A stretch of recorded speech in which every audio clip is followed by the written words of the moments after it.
If you grew up with a narcissistic parent, you learned a set of rules that no one ever said out loud. You followed them to stay safe, to keep the peace, and to be loved. And now, even as an adult, you might still be living them without even realizing. Welcome back to my channel. My name's Jill and I've been a psychotherapist for 25 years.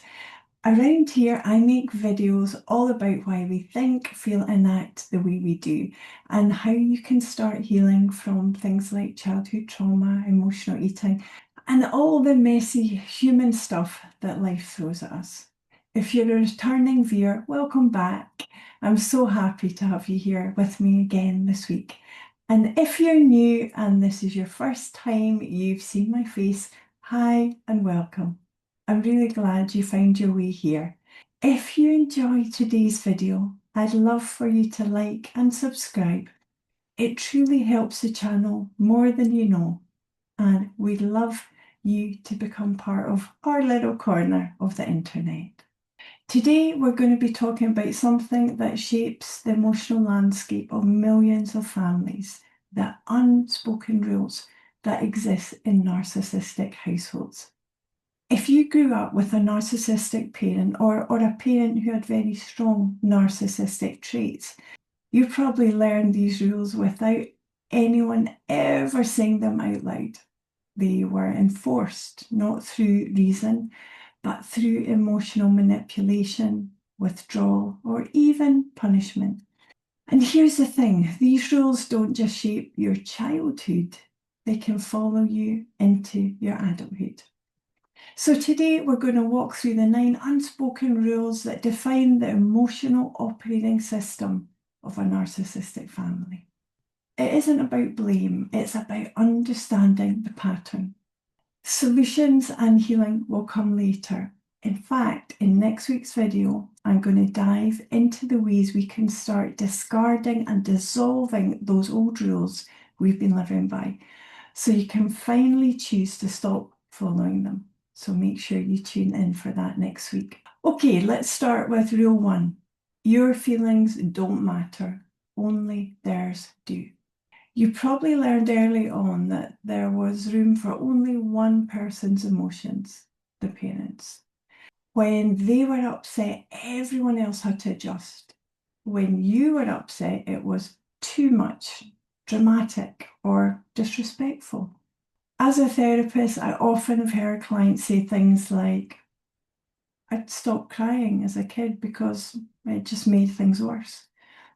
Or, if I was happy, they'd ruin it. If I was sad, they'd shame me. So you may well have learned to shrink your emotional world, to walk on eggshells because their moods took up all the space. Rule number 2, keep the peace, no matter what, no matter the cost. In narcissistic families, truth becomes dangerous. Conflict or honesty threatens the parent's ego.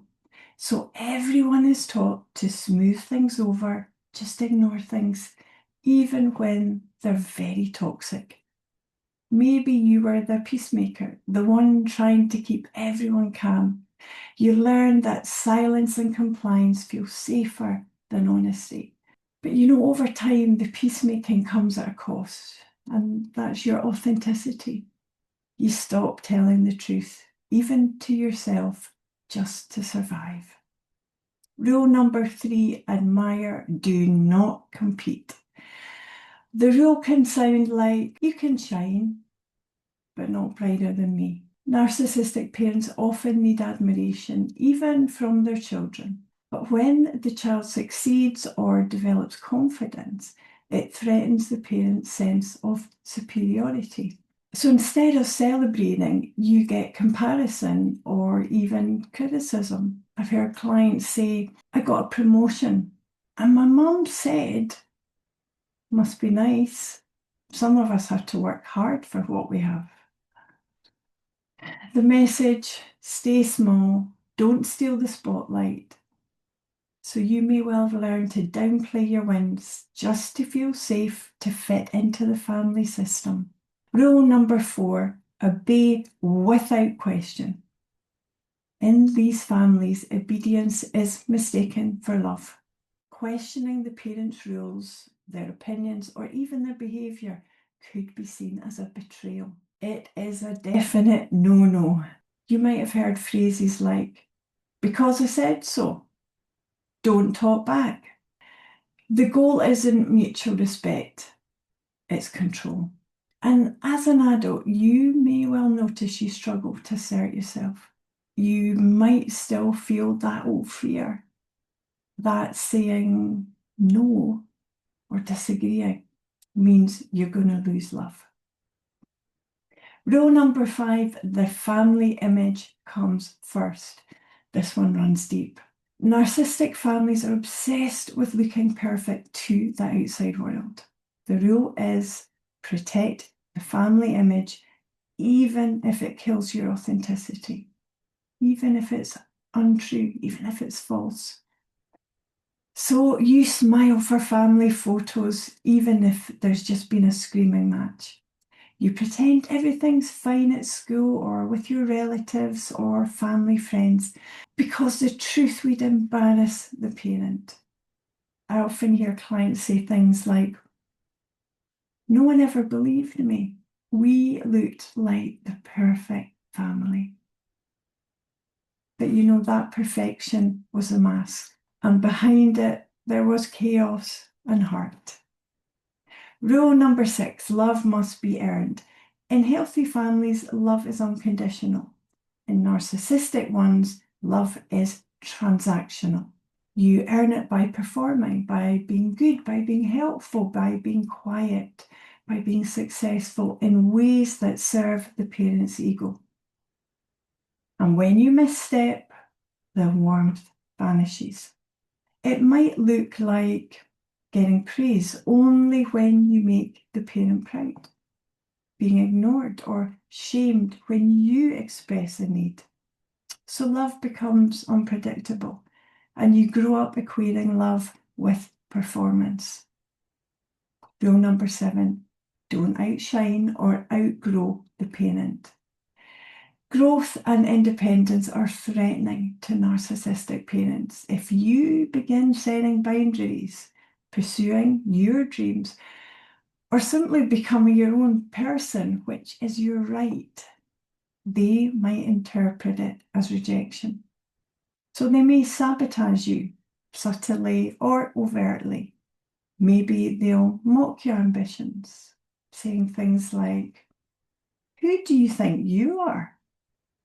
Or guilt trip you. "You're leaving me all alone after everything I've done for you." Does it sound familiar?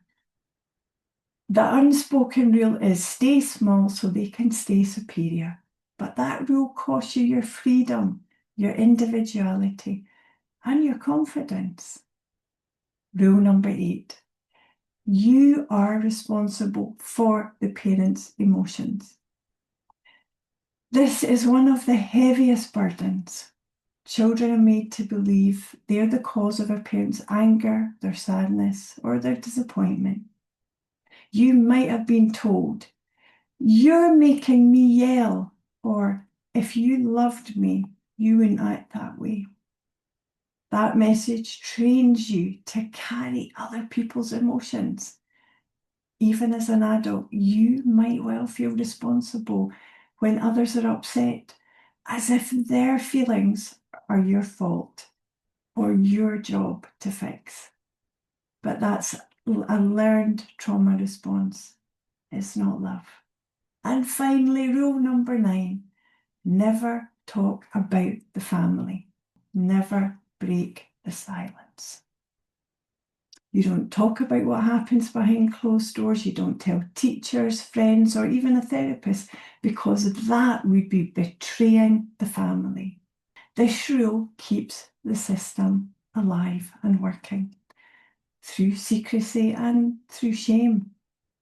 And for many people, breaking that silence is the first step towards healing.